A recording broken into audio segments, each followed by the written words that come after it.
लद्दाख के environmental activist Sonam Wangchuck पिछले 14 दिनों से 21 दिनों के आमरण अनशन पे हैं और वहां पर बहुत सारे लोग इनके साथ जुड़ते जा रहे हैं। ये आंदोलन अब धीरे-धीरे बढ़ रहा है।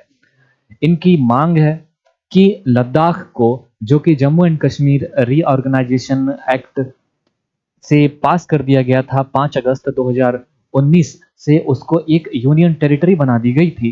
तभी से ये मांग है कि, और इनकी भी ये मांग है, वहाँ पर जो बहुत सारे रीजनल ग्रुप हैं, उनकी भी ये मांग है कि इसको 6th शेड्यूल में शामिल कर लिया जाए। 6th शेड्यूल क्या है? इसके तहत असम, मेघालय, त्रिपुरा और मिजोरम को ये एक संरक्षण प्रदान है। हमारा इंडियन कॉन्स्टिट्यूशन आर्टिकल 244 से उन्हें एक एक ऐसा सुरक्षा देता है कि वहाँ पर बाहरी कोई भी कम्युनिटी आकर उस समुदाय को, वहाँ की जगहों को कोई ऐसा नुकसान ना पहुँचाए।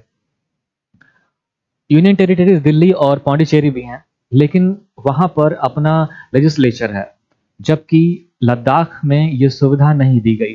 तो इनकी ये भी मांग है कि वहाँ पर 2 जो हमारे मेंबर्स हों, वो आपके लोकसभा में हों, 1 मेंबर राज्यसभा में हो, और जब 6 शेड्यूल में शामिल हो जाएगा, तब यूनियन टेरिटरी जब होती है, तो वहाँ पर कोई भी एक ब्यूरोक्रेट वहाँ का rules and law and order को देखता है। जबकि जब 6 शेड्यूल वहाँ पर लागू हो जाएगा, तो जैसे कि हमारी पंचायती राज व्यवस्था होती है कि जहाँ पर डिसेंट्रलाइज्ड आपकी व्यवस्था होती है, सत्ता का विकेंद्रीकरण, यानी कि सबसे ऊपरी शीर्ष पे बैठा हुआ व्यक्ति, प्रधानमंत्री ही उस लोकल लेवल के डिसीजंस नहीं लेता, जबकि हम क्षेत्रीय स्तर पर ही अपनी ज़रूरतें पूरी कर लेते हैं, अपने छोटे-छोटे समुदाय बनाकर।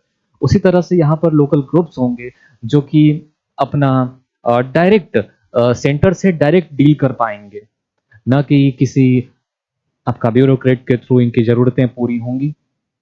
इस तरह का कुछ संरक्षण, और जो सोनम वांगचुक हैं, ये एक एनवायरमेंटल एक्टिविस्ट भी रहे हैं और बहुत सारे इन्होंने ऐसे कुछ ग्लेशियर्स का भी, आर्टिफिशियल ग्लेशियर इनका बड़ा एक फेमस रहा था कि जब एक स्तूपा का निर्माण वो कर दिए थे, जो कि गर्मियों के दिनों में जब वो पिघलेगा तो इन्हें पानी देगा।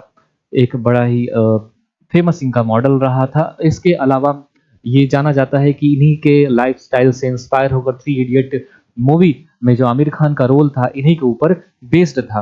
लेकिन फिलहाल की बात ये है कि इनकी मांग ये है कि 6 शेड्यूल में शामिल किया जाए, और यहाँ पर ट्राइब जो है, बहुत सारे संरक्षित जो ट्राइब्स हैं, जनजातीय लोग हैं, जो कि कुछ ऐसी एक ट्राइब है जो कि पश्मीना वूल का निर्माण करती है और यहाँ पे रहती है।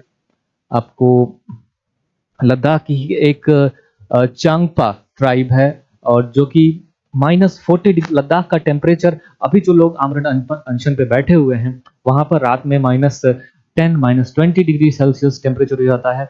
-40 डिग्री सेल्सियस पे कुछ रहने वाली ट्राइब्स, चांगपा ट्राइब्स हैं, और भी बहुत सारी ट्राइब हैं। ये ट्राइब खासकर पश्मीना वूल के लिए जानी जाती है। पश्मीना वूल बहुत ही मतलब बहुत ही ज़्यादा महँगे जिसके शॉल या कपड़े बिकते हैं।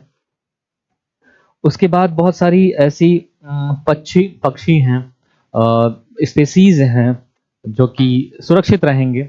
इनका कहना है कि हम, ऐसा नहीं है कि बाहर के लोगों को लद्दाख नहीं आने देना चाहते हैं, हम तो चाहते हैं कि लद्दाख के लोगों से भी ये जो यहाँ का पर्यावरण है, वो सुरक्षित रहे। इसी के उद्देश्य से ये पिछले 14 दिनों से बैठे हुए हैं। आज इनका 14वां दिन होगा, और देखते हैं कि सरकार इनकी बात सुनती है या नहीं सुनती है। वी ऑल सपोर्ट हिम, क्योंकि ये कुछ अच्छे कॉज़ के लिए ही इनका ये अनशन है, और आफ्टर ऑल अगर इनकी बात मानी भी जाती है, तो इससे भला ही होगा उस लद्दाख का, उस जगह का, क्योंकि अपने अ, ज़रूरतों के लिए इंसान ने एनवायरनमेंट को बहुत हद तक नुकसान पहुँचाया है।